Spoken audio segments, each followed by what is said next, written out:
একটা মেয়ে একদম শেষ পর্যন্ত অপেক্ষা করে যে তার হাজবেন্ড একজন পুরুষ হিসেবে দায়িত্ববান হবেই। অধিকাংশ সময় হাজবেন্ডরা ছেলে থেকে পুরুষ হতে পুরো জীবনের সময় নিয়ে নেয়।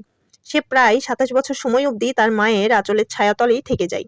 তারপর তার বিয়ে হয় এবং বিয়ে হওয়ার ৫ থেকে ৭ বছর পর সে বুঝে না যে সে একটা আলাদা জগতে চলে এসেছে। সে আর নট এনিমোর কিড নেই, সে আর বাবু নেই। তখন সে একটা ম্যান হয়ে গিয়েছে। তার একটা নারীর দায়িত্ব নেওয়ার বয়স হয়ে গিয়েছে। সে নারীকে রেসপেক্ট করার অবস্থানে চলে এসেছে। সে একটা নারীকে সবকিছু ছাড়িয়ে একটা শিকড় থেকে কেটে অন্য আরেকটি শিকড়ের সাথে জোড়া লাগাচ্ছে আর একটা নতুন পরিবারের সাথে তাকে মানিয়ে নেওয়াচ্ছে।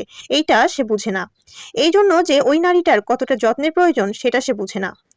এইটা যে কতটা ভেনারেবল এবং কতটা সূক্ষ্ম সূক্ষ্ম কারণে ব্যথা পায় ওই নারীটা, এইসব কিছু বুঝতে বুঝতেই পুরুষটার সময়টা চলে যেতে থাকে।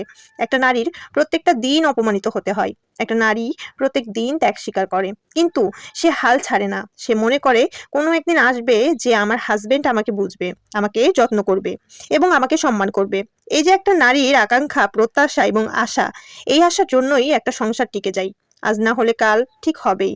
কেউ কেউ তো সেটা ৩০-এ পায়, আবার কেউ কেউ সেটা ৯০-৮০-তেও পেয়ে যায়। আবার কোনো পুরুষ তো মরার আগে বলে যায়, আমি মরে যাচ্ছি, অনেক অন্যায় করেছি, আমি তোমাকে অনেকদিন কোনোদিনই কখনোই বুঝিনি, তো আমাকে ক্ষমা করে দিও। ওই যে ঠিক মৃত্যুর আগ মুহূর্তে বা আগ মোমেন্টে সে বলল যে সে বুঝেছে, এটাতেও নারীটা নিজেকে সান্ত্বনা দেয় যে যাক, আমার হাজবেন্ড আমাকে বুঝেছে।